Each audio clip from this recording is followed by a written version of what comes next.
들이 인권이 보호되고 우리나라도 어린이날로 제정하기까지는 사실 굉장한 오랜 시간이 걸렸습니다.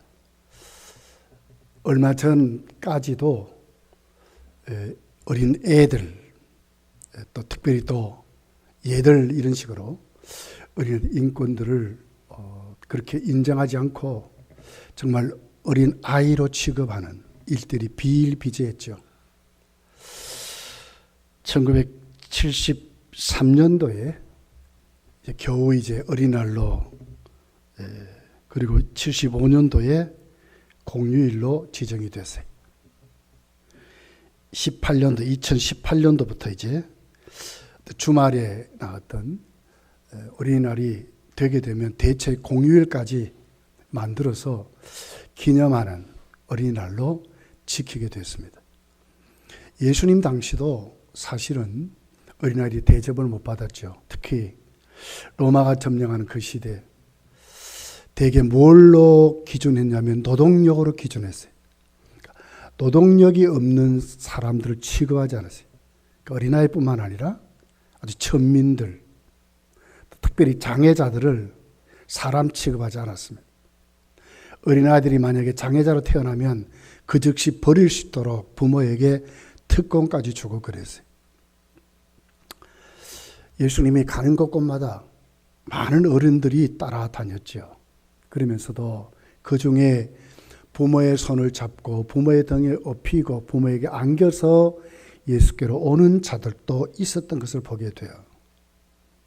오늘 본문에도 13절에 이렇게 기록하죠. 사람들이 예수께서 만져주심을 바라고 어린아이를 데리고 오매 제자들이 꾸짖거늘 그랬어요. 어린아이들이 예수께 왔는데 부모들이 내 자식을 예수님 만져주기를 원해서 데리고 왔다는 거예요. 그런데 제자들이 그만 어른도 만나기 힘드는데 아이들이 오니까 그냥 꾸짖었다. 누구를 꾸짖었어요? 아이뿐만 아니라 그 부모까지도 제자들이 꾸짖었다고 그렇게 기록을 합니다. 그런데 아주 획기적인 예수님의 대답이 있어요. 아이를 대한 태도. 그 당시만 해도 아이들을 천대시했죠.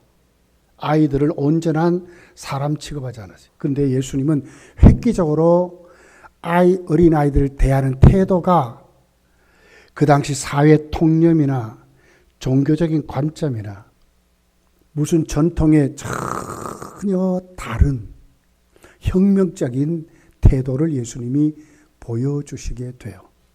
자, 14절이죠. 예수께서 보시고 노하시어 이르시되 어린아이들이 내게 오는 것을 용납하고 금하지 말라.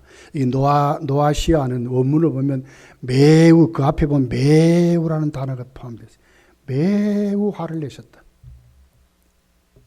정말 지금까지 볼 수 없었던, 누구도 아이들에게 이렇게 하지 않았단 말이에요. 당연시 여겼는데 제자들마저도 당연히 했어요. 당연히. 왜? 그 사회가 그랬거든요. 그들이 알고 있는 기준도 그랬단 말이에요. 근데 예수님은 매우 분을 내시고 매우 화를 내시는. 왜 그랬을까 하는 거죠. 왜 그랬을까? 자, 마가복음 9장을 가서 보면 제자들이 예수님 앞에서 이렇게 말하면 누가 크냐 하고 자기들끼리 막 다투는 거예요. 예수님이 그걸 들었었어요. 그리고는 묻습니다. 너희들 진짜 누가 크는 줄 아느냐? 그렇게 하고 어린아이를 앞에 딱 세우고 예수님이 이렇게 말씀하는 거예요. 마가복음 9장 37절에 보면 누구든지 내 이름으로 이런 어린아이 하나를 영접하면 곧 나를 영접하며 누구든지 나를 영접하면 나를 영접함이 아니요 나를 보내신 이를 영접함이라. 무엇과 비교해요? 자, 아이를 예수님의 그 수준에다가 올려놓았어요. 이것이 천국민이래. 어린 아이 하나를 영접하면 예수님을 영접하는 것이다. 어디까지 가느냐? 하나님 아버지를 영접하는 것으로 된다는 거예요. 그 아이를 대한 태도가 누구를 영접하는 것, 예수님을 영접하는 것 같은 태도로 말하는 거예요. 이 같은 태도가 지금까지 있었습니까? 예수님이 그 당시에 그를 따라다니는 사람들 예수님이 어떻게 대했습니까? 그래도 그리스도가 메시아인 걸 구별하지 못해도 선지자 중에 한 명입니다. 이렇게까지는 했단 말이에요. 깍듯하게 대우했습니다. 근데 예수님은 어린 아이가 그렇다는 거예요. 나를 영접하며 또 나를 보내신 아버지를 하나님을 영접하는 것이다. 그렇게 해서 얼마나 크게 아이들을 세워 놓았는가를 말한 거예요. 그 당시에 어떤 사회적인 것이나 종교적인 것이나 그들이 따랐던 전혀 사회적 현상과는 180도 다른 가치관이었단 말이에요. 완전히 다른 가치관이었어요. 오늘 본문 15절에 보면 한 걸음 더 나가죠. 내가 진실로 너희에게로는 누구든지 하나님의 나라를 어린아이와 같이 받들지 않는 자는 결탄코 그곳에 들어가지 못하리라. 어디까지 갔어요? 지금 천국 가는 것으로 막 이렇게 얘기하는 거예요. 너희가 이 어린아이 같이 받들지 아니하면 구번역을 보면 돌이키지 아니하면 그 말 돌이키지 않아요. 너희들이 가는 자리에서 너희들이 가는 생각에서 너희들이 살아가는 삶에서 거기서 돌아가야 된다는 거예요. 그대로 가면 천국 못 간다 이렇게 말하는 거예요. 무슨 가치관입니까? 제자들이 갖고 있는 누가 크냐 안 크냐 이 싸움을 하는 거예요. 그리고 아이들이 오는데 그냥 꾸짖고 말이에요. 판단하고 비판하고 끼일 자리가 못하다고 자기들 나름대로 했던 이 모든 것 이런다면 천국 못 간다 이렇게까지 말해요. 받들지 않으면 돌이키지 않으면 원문을 보면 회개를 말하는 거예요. 그 자리에서 돌아와야 된다. 회개를 말하거든요.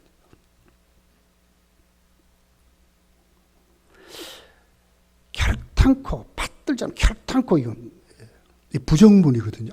아주 강한 것입니다. 반드시 그렇게 된다 이 말이에요. 아주 강하게 이렇게 말씀했어요. 그냥 마냥 좋아하는 게 아니라 예수님 따라다니면 마냥 좋아하고 제자들도 말이에요. 얼마나 어깨가 막 좀 올라갑니까? 사람들이 막 구름대같이 몰려오는데 야 똑바로 서 막 이러고 막 지금 난리가 났잖아요. 얼마나 제자들 지금 사람들 앞에 대우를 받습니까? 누가 크냐 그 말이지요. 누가 이 자리에서 대우받느냐. 앞으로 예수님 왕 되면 누가 좌의정 우의정 하느냐 영의정 하느냐 이 말이죠. 예수 믿으면 누가 잘 되느냐 이 싸움만 하는 거예요 지금. 돌이키지 아니하면 받들지 아니하면 반드시 돌이키지 않으면 회개하지 않으면 유턴하지 않으면 반드시 결단코 하나님 나라 갈 수 없다. 아주 강한 것입니다. 무서운 말씀을 지금 예수님이 그들에게 지금 하고 있는 것을 봐요. 부모들은 단순히 예수님께 복 받으려고 왔죠. 축복 받으려고 왔죠. 한번 안아주고 만져줌을 바라가 왔는데 예수님 한 걸음 나가 아이들이 천국민이다. 이들이 천국의 모델이다. 이들같이 돼야 한다. 여기까지 영접해라. 아이들. 내게 오는 것을 용납해라. 책망하는 정죄하지 말아라. 여기까지. 아이들을 거기까지 높여줬어요. 그리고 16절에 보면 뭐라 그러죠? 안고 안수하고 축복까지 합니다. 그 어린아이들을 안고 그들 위에 안수하시고 축복하시니라. 축복하시니라. 그러니까 예수님 지금 어떻게 말씀하는 거예요? 자, 만져주면 바라가 왔는데 오히려 그들을 안고 어린아이들을 안고 부모에게서 받아서 안고 그리고 머리에 손을 넣고 안수하고 그리고는 축복했다고 말하거든요. 예수님 모습이었어요. 완전히 다른 분이었어요. 왜 그랬을까 하는 거예요. 왜 그럴까? 그럼 어른들은 천국 못 가는가? 어린아이들만 가는가? 그 뜻이 아니죠. 너희가 하는 것은 누구를 얘기해요? 어른들을 말하는 거예요. 제자들을 말하는 거예요. 너희가 어린아이로 돌아와야. 그렇다면 자, 육신이 뭡니까? 아이가 돼야 합니까? 그거 아니죠. 아이들은 아직도 육신이 어른같이 성장하지 못했어요. 정신이나 영적인 세계도 주님을 똑바로 아직도 인식하지 못하죠. 그러나 아이들에게 어른과 다른 점이 있는 거예요. 이걸 지금 말하는 거예요. 그러면서 예수님은 이 어린아이 같은 작은 자 하나 이렇게까지 하거든요. 그러니까 주님께 와서 천국민이 되는 데는 어떤 자격 요건이 뭡니까? 아이인지 어린 상관없이 어린아이 같이 되면 그 말 아닙니까? 그죠? 같이 되면 천국민이다. 이렇게 말씀을 하고 있는 것입니다. 자, 13절에 그 부모들의 모습이 기록되어 있어요. 사람들이 예수께서 만져주심을 바라고 어린아이들을 데리고 왔다. 데리고 왔다 하는 말이거든요. 미완료 능동태로 나와 있어요. 데리고 옵니다. 근데 아직도 안 이루어진 거예요. 그게 뭡니까? 계속 데리고 오는 그 부모의 열심을 말하거든요. 여러분, 아이가 예수님을 뭐 어떻게 알겠습니까? 전혀 알 수 없잖아요. 젖먹이 아이서부터 시작해서. 여기 만져주심을 바랬다는 거 보면 아주 어린 아이, 진짜 어린 아이, 2세 이하의 어린 아이를 말하는 겁니다. 소년이 아니고 어린 아이입니다. 무슨 인식을 예수님이 하나님이 아들이심을 뭐 알고 오겠습니까? 전혀 모르거든. 예수님께 오면 자, 안수하고 축복하신다는 걸 알고 옵니까? 알고 모르고 오지요. 그냥 오는 게 뭡니까? 부모 때문에 오는 거지. 부모가 안고 오니까 그냥 오는 것입니다. 예수님 지금 뭘 얘기했어요? 이 부모를 보는 거예요. 너희가 이렇게 되라는 거예요. 어린이 주일에 우리의 부모들의 책임이 막중해요, 여러분. 아이들을 방치하는 것이 아니라 진짜로 이 아이들이 부모된 우리들이 정말 우리 아이들이 예수를 만나는데 어떻게 적극적이 돼야 된다는 거예요. 적극적이 돼야 돼요. 어떻게 하지 내 아이들이 구원받도록. 모른다니까요. 중생하지 못한 아이들, 특별히 교회 생활 그냥 이럭저럭한 아이들은 몰라요, 몰라. 뭐 어떻게 부모가 데리고 와야죠. 오게 해야죠. 앉혀놓아야죠. 강권하여 내 집을 채우라 그랬거든. 아직 예수님을 안 만났으면 만나게 되도록 데리고 와야 된다는 거예요. 이것이 천국민들의 모습입니다. 하나님 앞에 거듭나 새 사람 되는 것이 시작이 뭡니까? 주님께로 데려옴으로 시작되거든요.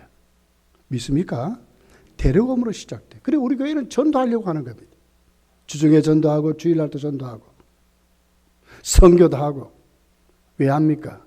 우리 그렇게 큰 교회 아닙니다, 여러분. 그런데 왜 합니까? 그렇게 해야 하나님의 구원이 시작되기 때문에 그런 것입니다. 이는 저를 믿는 자마다 영생을 얻게 하려고 하는 것은 뭡니까? 데리고 와야, 주께로 와야 된다는 거예요. 주께로 와야 돼. 주께로 와야.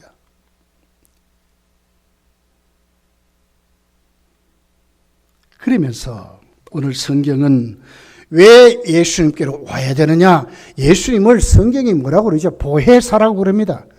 진짜로 우리 인생의 상담가는 누구냐? 예수님이란 거예요. 여러분의 자녀들이 진짜 그 고민이,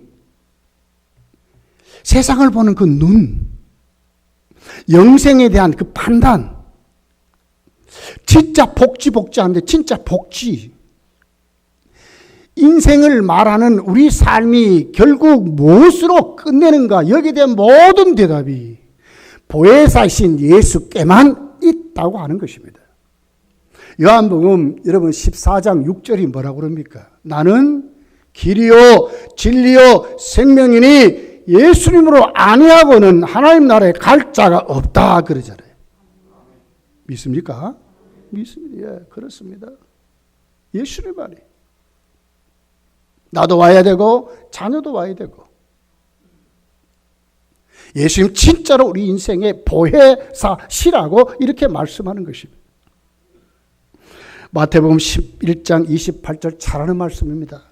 수고하고 무거운 짐진 자들아 다 내게로 오라. 내가 너희를 쉬게 하리라. 우리 아이들의 그 수고하고 무거운 짐들 어디로 와야 해결됩니까? 예수께로 와야만이 해결된다는 거예요. 우리 인생의 모든 짐은 예수께만이 올 때에 그분이 해결해 주신다고 말씀하는 거예요. 요한복음 6장 35절에 이렇게 말합니다. 예수께서 이르시되 나는 생명의 떡이니 내게 오는 자는 결코 줄이지 아니할 터요 나를 믿는 자는 영원히 목마르지 아니하여 결코 줄이지 않는데요. 우리 인생의 모든 삶의 답이 어디 있느냐? 예수님밖에 없다고 말씀하는 거예요. 그런 우리들이 어떻게 자식들을 하나님께로 여러분 안 데리고 옵니까? 안 나오는 자식들 가만히 두면 되겠습니까? 결국 가만두면 예수님 누군지 모르면 어린아이같이 돌이키지 아니하면 받들지 아니하면 하나님 나라 못 가는데요. 데리고 와야 되잖아요. 앉혀놓아야 되잖아요. 강권하여 데리고 와야 되잖아요. 주님 만날 때까지.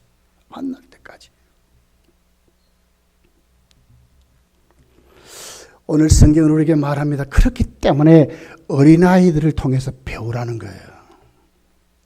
그냥 교회 다니는 게 아니라 진짜 어린아이들을 통해서 우리가 배우라는 거예요. 자, 어린아이같이 받들어라 그러죠. 그 뜻이 뭘까요? 육체적인 것을 말합니까? 아니죠. 그들의 성품을 말하는 거예요. 아이들의 어른과 다른 그 특징을 말하는 거예요. 성품의 특징을 말하는 거지. 아이들 여러분 한번 보십시오. 조그만 것에 만족해요. 참. 아직도 우리 아이들 수원서 이렇게 내려오면요. 그냥 뭐 6, 7개월 못 봤잖아요. 그런데도 할아버지, 할머니 그러고 와요. 이제 좀 우리 손녀는 머리가 컸다고요. 옛날같이 막 그렇게는 안 해요. 근데 아주 단순합니다. 아직도 단순합니다. 제가 뭔가 조그만 선물 하나 꺼내도 그렇게 좋아요. 할아버지 최고야. 뭐 할머니 최고 이러고 있어요. 그전에는 감정이 어떻든지 마음의 태도가 어떻든지 그 상관없이 조그만 것 하나 때문에 그냥 그래요. 근데 어른들은 그렇지 않습니다. 그렇게 많은 걸 줘도 안 그래요. 앞에서는 이러고 뒤에는 다 달라요. 이 어른들이. 근데 아이들은 얼마나 단순한지 몰라요. 단순합니다. 성도의 믿음도 하나님 앞에서는 이렇다고 하는 거죠. 하나님이기 때문에 우리가 하나님을 믿는 것입니다. 예수님이기 때문에 우리가 예수님을 믿는 것입니다. 믿습니까? 예수님이기 때문에 예수님을 믿는 거예요. 성령이 우리로 하여금 거듭나 예수 믿게 하시기 때문에 성령님을 의지하는 것이지요. 맞습니다. 성경은 단순합니다. 뭐 앞뒤 이렇게 따지지 않습니다. 하나님이 세상을 이처럼 사랑하사 독생자를 주셔서 이는 저를 믿는 자마다 단순하지 않습니까? 독생자를 주셨던 것을 믿는 자마다 영접하는 자, 곧 그 이름을 믿는 자마다 영접하는데 아주 단순합니다. 뭐 그렇게 따지지 복잡하지 않습니다.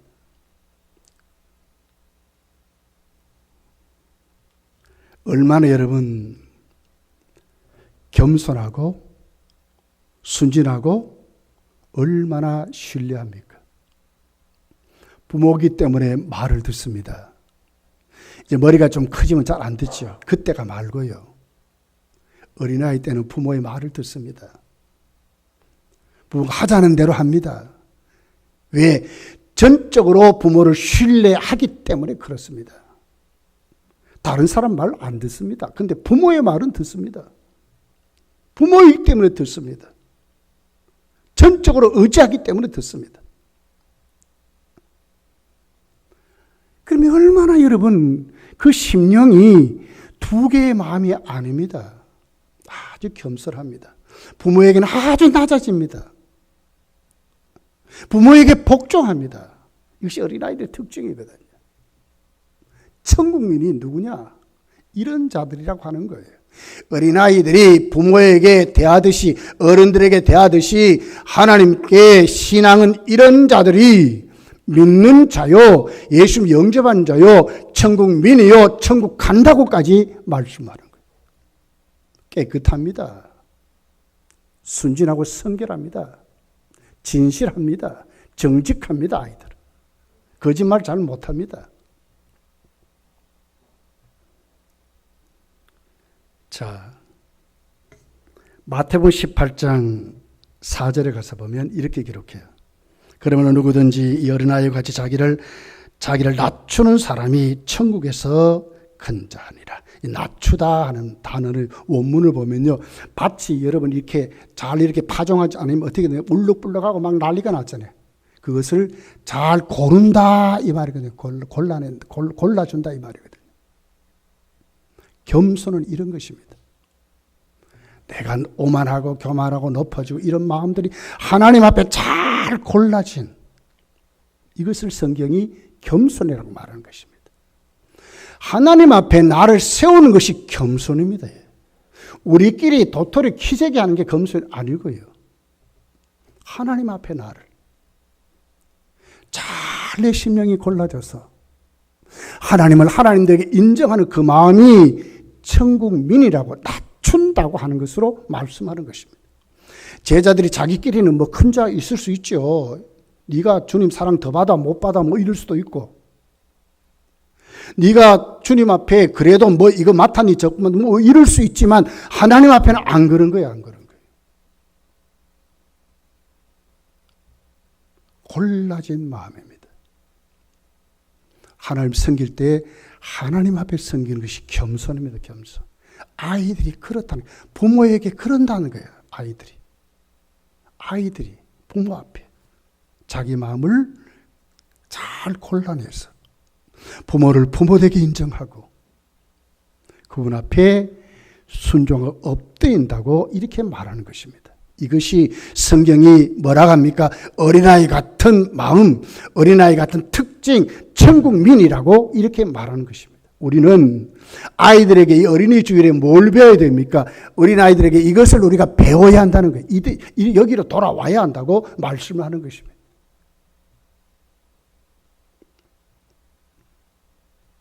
(15절에) 보면 마태복음 18장 5절에 보면 이렇게 말해요. 또 누구든지 내 이름으로 이 어린아이 하나를 영접하면 곧 나를 영접하면, 곧 나를 영접한다.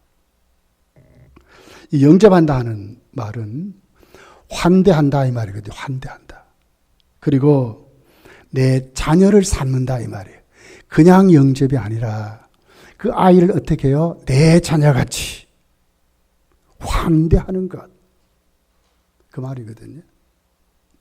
하나님 앞에 여러분 우리가 섬길 때 여러분의 이웃을 어떻게 평가하고 섬깁니까? 어린아이는 영접하고 한다고 하는 겁니다.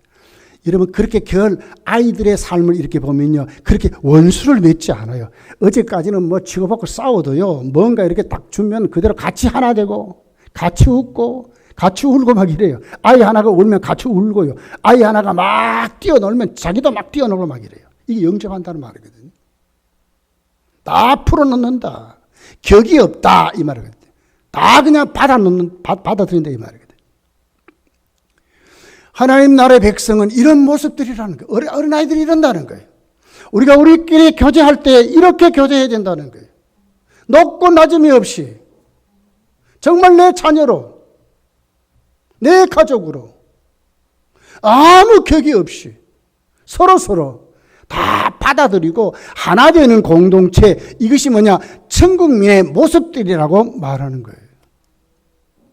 여러분끼리 무슨 편이 있습니까? 오늘부터 그거 다 무너뜨리셔야 돼요. 친한 사람이 있을 수 있어요. 그러나 이것이 하나의 그룹이 되고 그렇게 되면 안 돼요. 성경대로가 아니에요. 영접하는 삶을 살지 않는 거예요. 우리는 검단교회 안에서 뭡니까? 이제 하나 된 공동체가 된 줄 믿습니다. 여러분의 가족도 똑같은 거예요. 큰아들이나 둘째 아들이나 큰딸이나 둘째 딸이나 똑같은 자 된 것입니다. 이런 믿음으로 우리가 영접하며 살아야 한다고 말씀하고 있는 것입니다. 여러분 보십시오. 이런 믿음을 가진 그 부모의 세대, 하나님 반드시 그 가정을 세우는데 어떻게 합니까? 그 가정을 하나님이 복 주시는 것으로, 특별히 자녀들에게 복 주는 것으로 기록해요.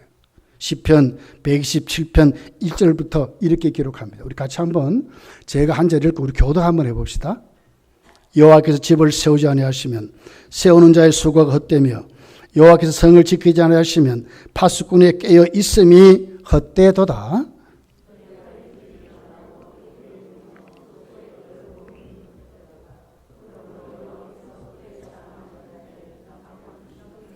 보라, 자식들은 여호와의 기업이요 태의 열매는 그의 상급이로다.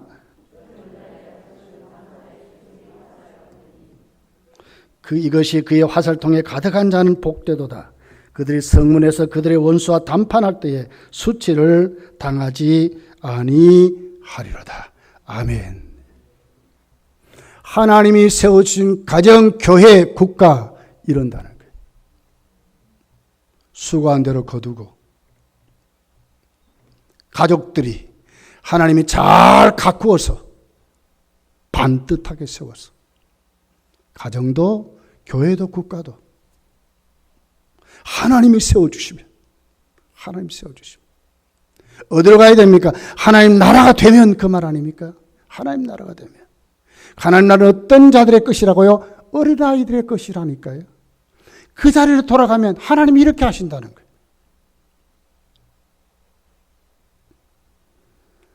자식들은 여호와의 기업이요 태의 열매는 그의 상급이로다. 젊은 자의 자식은 장사의 수중에 화살 같아 그랬어요. 여러분 장사가 전장에 나가면서 화살 그 대는 있는데 촉이 없으면 어떻게 되겠어요? 화살통에 화살이 가득하게 좀 얼마나 힘있겠어요? 무기가 가득하면 얼마나 힘있겠어요? 이것이 그의 화살통에 가득한 자는 복되도다. 그들이 성문에 그들의 원수와 담판할 때에 수치를 당하지 아니하리로다. 그렇습니다. 가족이 잘 돼서요. 그러면 어디 가도 어깨가 어색합니다. 우리 아들 요번에 이랬어요. 하나님 이런 복을 줬어요. 내 형제가 이런 복을 받았어요. 얼마나 크게 힘있게 되겠습니까? 누가 세워주시면, 하나님이 세워주시면 그런 가족, 그런 가정을 이룬다는 거예요. 복되고 형통하다고 그랬어요. 시편 128편 1절부터 6절이 또 이렇게 기록합니다. 같이 또 한번 교독해 봅시다. 여호와를 경외하며 그의 길을 걷는 자마다 복이 있도다.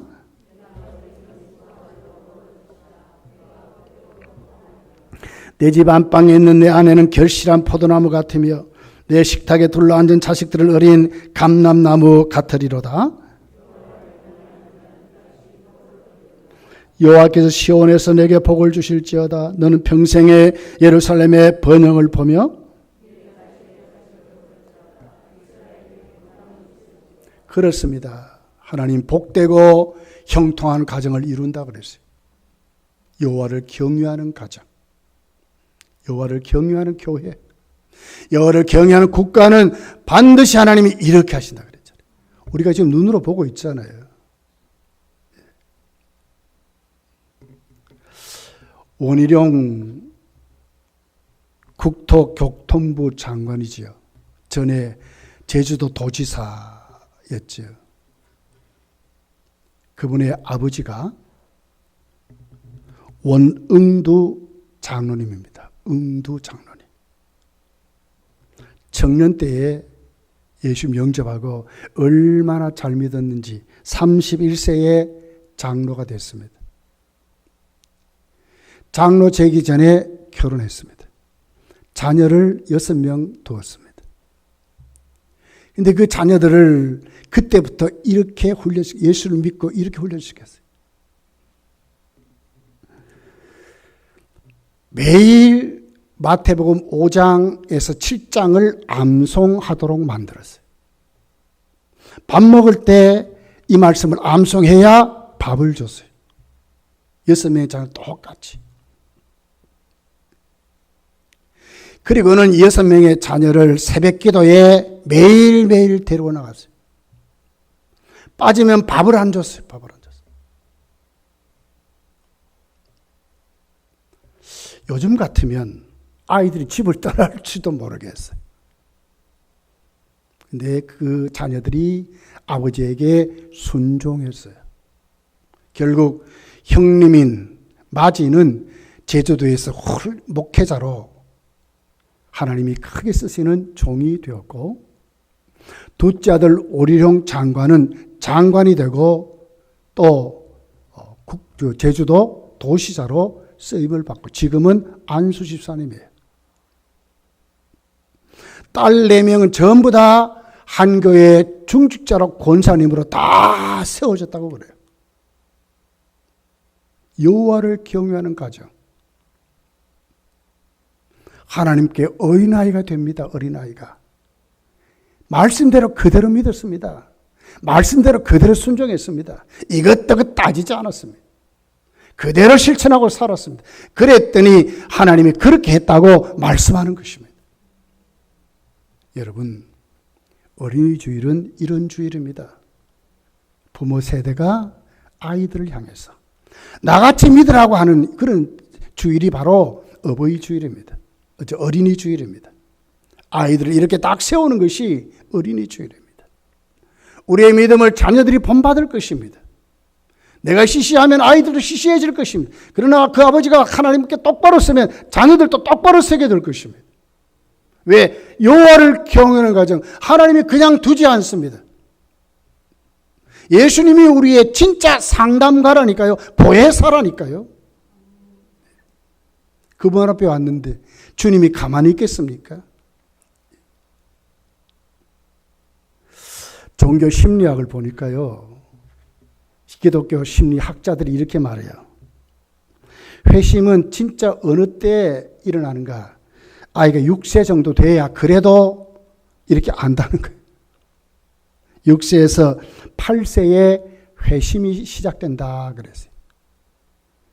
우리 이제 유치원 교육을 잠깐 넘었을 때 바로 이때겠죠. 10세부터 11세에 많이 변화된대요. 그리고 12세부터 16세에 이제 내가 예수님의 사람이구나 하는 것을 결정한대. 확실히 결정한대. 우리 유초등부 사역이 중요한 것 같아요.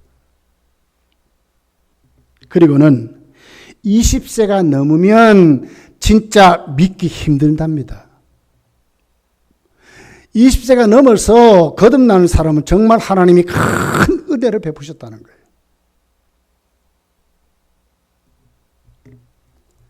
언제 그러면 바르겠냐? 진짜 어릴 때. 반드시 예수께로 데리고 나오는 이 운동이 지금 한국교회에 필요하다는 게 필요하다는 거예요. 교회마다 지금 주일학교가 점점 줄고 주일학교 없는 교회가 참 많아졌습니다. 그렇지만 분명한 것은 지금도 하나님은 어린아이들을 주께로 불러서 구원시키는 줄 믿습니다. 이래야 됩니다. 해야 됩니다. 잠언 1장 7절에 보니까 이렇게 기록합니다. 여호와를 경외하는 것이 지식의 근본이거늘 미련한 자는 지혜와 훈계를 멸시하느니라. 잠언 9장 10절에 보니까 여호와를 경외하는 것이 지혜의 근본이거늘 이요 거룩한 자를 아는 것이 명철이라. 여호와를 경외하는 것이 뭡니까? 지식의 근본이고 여호와를 경외하는 것이 지혜의 근본이랍니다. 우리 아이들, 우리들이 예수께 나와서 뭘 배워야겠습니까? 하나님의 지혜를 배우고 잘 믿는 방법대로 믿어야 될 줄 믿습니다. 예. 알아야 되는 거예요. 알아야 되는 거예요. 부지런히 가르쳐야 돼요. 부지런히 데리고 오셔야 돼요. 부지런히 앉혀놓으셔야 돼요. 잠언 22장 6절에 보니까 마땅히 행할 길을 아이에게 가르치라. 그리하면 늙어도 그것을 떠나지 아니하라 그랬어요. 마땅히 가르치래. 아이들에게.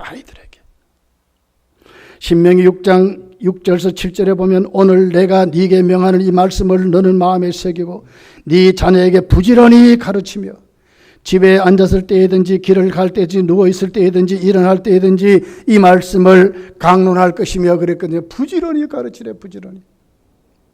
어린이 주일입니다. 배워야 합니다. 어린이들에게. 뭘 배워야 하겠습니까? 어린아이들에게 성품을 배워야 될 줄 믿습니다. 왜 그렇습니까? 그렇게 돌이키지 아니하면, 그렇게 받들지 아니하면 천국 갈 수 없다고 무섭게 말씀했기 때문에 그렇습니다. 여러분, 어린이 주일에 여러분의 성품이 다 진짜 어린아이 같이 돌이키시기를 예수님 축복합니다. 기도하겠습니다. 우리 말씀을 생각하며 기도합시다. 하나님 앞에 내 모습을 내려놓고 하나님, 내가 이런 사람입니다. 이제 내가